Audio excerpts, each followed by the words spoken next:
So usually when I make videos, I have a script or at least like a basic outline of what I'm going to talk about or a plan of some sort, but with this one I haven't really written anything down. I'm just going straight from the heart.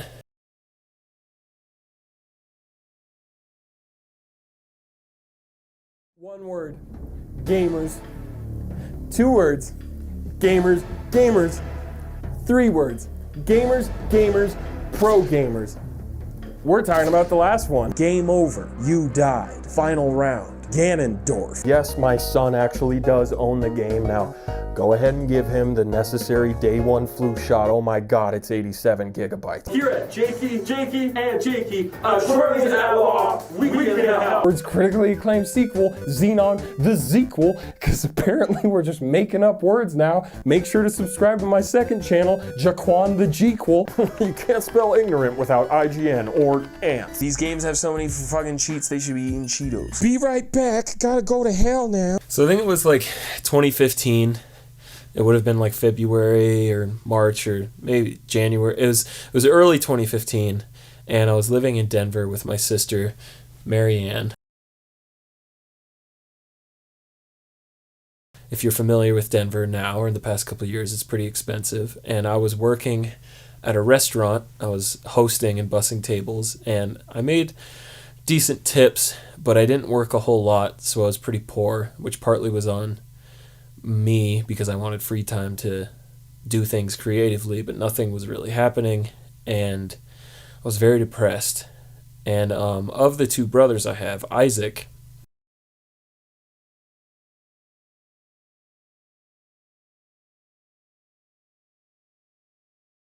had played Dark Souls, and he had suffered through it because it might be my favorite game ever made, but it is obscenely obtuse for someone to get into it that doesn't know anything about it. And Isaac had been trying to get me to play Dark Souls for probably a year, maybe over a year at that point, because, you know, like anyone else who's played it and actually persevered and gone through it, it kind of ruins them because they don't want to play anything else because it is that good or had a profound effect on them or whatever.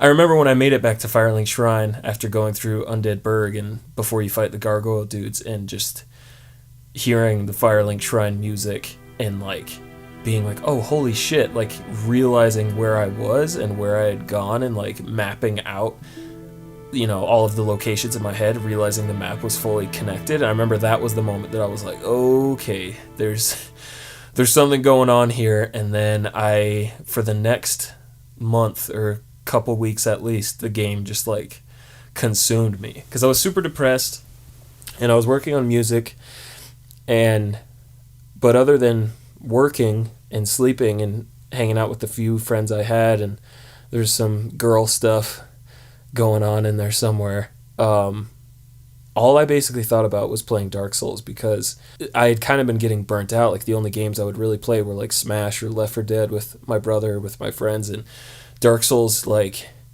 rekindled that like holy shit feeling of playing a video game. Like nothing had made me feel as like completely immersed. People use that word a lot, but it was a complete escape playing that game. Like, and I'm okay to admit it, that it was the thing I looked forward to was playing Dark Souls, which it's ironic that was the happy part of my life because that game is dark, pun intended, and it's depressing and it kicks your ass, but it like I can remember exactly how I felt of signature moments like fighting O and S over and over and over and finally beating them by myself nonetheless, and never feeling as like proud or satisfied with myself. Yeah, there's a lot of moments in Dark Souls that I can clearly remember because I was just that sucked into the game. And I'm not a big fantasy fan, but I was like reading up on the lore and I was watching the Vati Vidya channel, but I dove headfirst into it.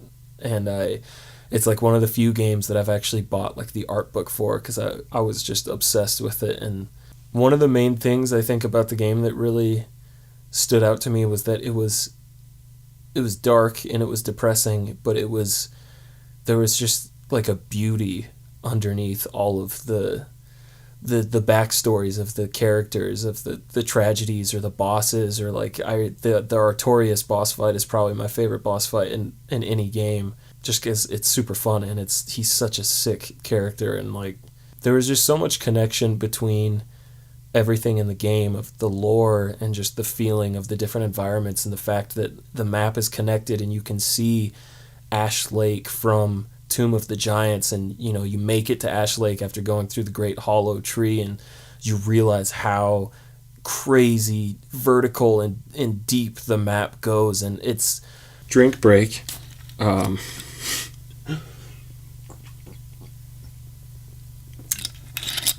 Why is there a 40 by your bed? Well, God works in mysterious ways.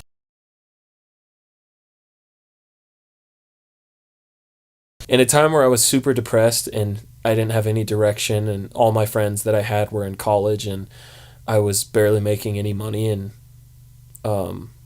as kind of stupid as it sounds, it made me feel like I had some sense of purpose of the second that I got sucked into the game. After I realized the map looped back to Firelink Shrine, I like knew that I had to beat the game. Like I knew that I had to see it through, and not just because it was like, oh, it's fun, or it's an escape, which it was both of those things too. It was very satisfying to beat the bosses, but it was like it was like my divine it was like my divine destiny to beat the game. Like it was just something I knew I had to do. And I just remember at 3 or 4 a.m. after I beat the game, just sitting there watching the credits being like, holy shit, why did I not play this game before? It not only rekindled my love for video games and just made me proud of myself, and made me feel, I don't know, gave me some sort of sense of control in my life, that I somehow went from sucking ass fighting the skeletons at the beginning on accident and beating the game, that I somehow went on that journey and came out of it all the better. And there was just no part of me that thought I had wasted any time playing Dark Souls like maybe I had playing other video games, of just being mindless distractions from what I had going on or whatever. But Dark Souls, it felt like a religious experience that was like, oh man, if something like that can exist in this world, like this is a world I want to live in. Which it took a virtual thing to make me appreciate my real life a lot more and be inspired and whatever. But this random, or seemingly random to me, fantasy game that my brother just kept telling me to play ended up being like the best video game I think I've ever played, and set me on whatever course I am now of wanting every game to be Dark Souls and making a YouTube channel and talking about it a lot. And like there's a reason the second video I ever made was a Games That Shebang with Dark Souls and Max Payne, because those are probably my two favorite games, and I think that if I shove them together they'll both be better, which probably isn't true, but I think made me a lot better for playing it. So as another YouTuber I'm sure most of you are familiar with would say, thank you, Dark Souls.